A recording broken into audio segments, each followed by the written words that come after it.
કાઉન્સિલની 56મી બેઠકમાં નાણામંત્રી નિર્મલા સીતારમણ દ્વારા જીએસટીમાં રિફોર્મેશન કરવામાં આવતા તેને રાજકોટ એન્જિનિયરિંગ એસોસિએશન દ્વારા આવકારવામાં આવ્યું હતું, પરંતુ સાથે બે માંગણીઓ કેન્દ્ર સરકાર સમક્ષ મૂકવામાં આવી હતી, જેમાં ટુ વ્હીલરમાં 100 સીસીથી નાના એન્જિનને 5% જીએસટીમાં આવરી લેવા,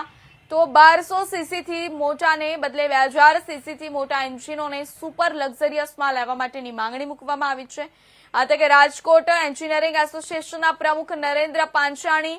ડિરેક્ટર સમીર વૈષ્ણવ અને નીલ સાકરિયા દ્વારા જણાવ્યું હતું કે ગઈકાલે જીએસટીના રિફોર્મેશન માટે નાણામંત્રી નિર્મલા સીતારમણની અધ્યક્ષતામાં બેઠક મળી હતી,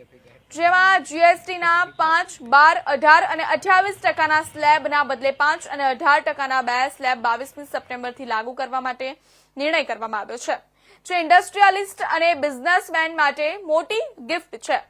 પહેલા ઇન્કમ ટેક્સમાં રાહત આપવામાં આવી અને ત્યારબાદ હવે જીએસટીમાં મોટું રિફોર્મેશન કરવામાં આવ્યું, જેમાં જીવન જરૂરિયાતની મોટાભાગની ચીજવસ્તુઓને 5% અથવા 0%માં લઈ લેવામાં આવી છે, જ્યારે એન્જિનિયરિંગ ગુડ્સમાં ટેક્સ રિફંડ લેવાની જરૂરિયાત ઊભી થતી હતી તે બધાને 18%માં લઈ લેવામાં આવ્યા છે,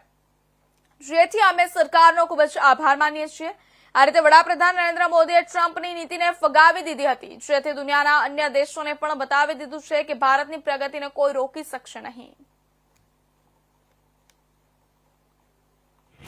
અને જે જીએસટી રેટ કટઆઉટ્સ થયા છે તો એમાં સામાન્ય પબ્લિક માટે સમજો કે જે જીવન જરૂરિયાતની વસ્તુ હતી અને મેડિકલ અને હેલ્થકેર ક્ષેત્રમાં જે 12 અને 18%માંથી 5%નો જે રેટ થયો છે એનાથી આપણે એમ સમજી શકાય કે સામાન્ય પબ્લિકને દિવાળીની ગિફ્ટ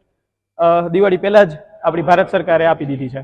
8 વર્ષ પછી જે જીએસટીમાં બદલાવ આવ્યા છે, 4માંથી 2 સ્લેબ કરવામાં આવ્યા છે, એને પહેલાં તો અમે આવકારીએ છીએ। અને આમ જોઈએ તો આમ પબ્લિક માટે, એમએસએમઈ ઉદ્યોગ માટે અને યુવા વર્ગો, બહેનો બધાના જોઈએ તો પોઝિટિવ જીએસટીની અંદર સ્લેબમાં ફેરફાર કરવામાં આવ્યા છે। જીવન જરૂરિયાત વસ્તુઓમાં ઘટાડવામાં આવ્યા છે સ્લેબ, અને શિક્ષણની અંદર, કૃષિ ઉદ્યોગમાં, બાકી બધામાં ઘટાડો કરી અને જે ફાયદો કરવામાં આવ્યો છે એનો અમે આવકારીએ છીએ। ઘણા સમય પછી આપણા દેશમાં સારા ન્યૂઝો આવ્યા છે, વરસાદ, બોમ્બ બ્લાસ્ટ, યુદ્ધ, અને આવી રીતે જ્યારે આપણે જુદા જુદા ક્રાઇસિસમાંથી પાસ થાય છે ત્યારે એક વસ્તુ એવું થઈ શકે છે કે ટ્રમ્પની ટેરિફ લગાવેલી છે એની સામે પણ નરેન્દ્રભાઈએ કિક ઓફ કરી અને ટેક્સનું રિફોર્મેશન લેવું, 1 વર્ષમાં 2 વાર આવા સમયમાં ઇન્કમ ટેક્સનું રિફોર્મેશન, જીએસટીનું રિફોર્મેશન એન્જિનિયરિંગ ઉદ્યોગને ખરેખર મોટું બૂસ્ટ આપશે। એગ્રીકલ્ચર મશીનરી પ્રોડક્ટ અહીંયા ખૂબ જ બને છે, આ બધાને 5%માં સમાવી અને રાજકોટના ઉદ્યોગને ખૂબ મોટું બૂસ્ટ આપ્યું છે।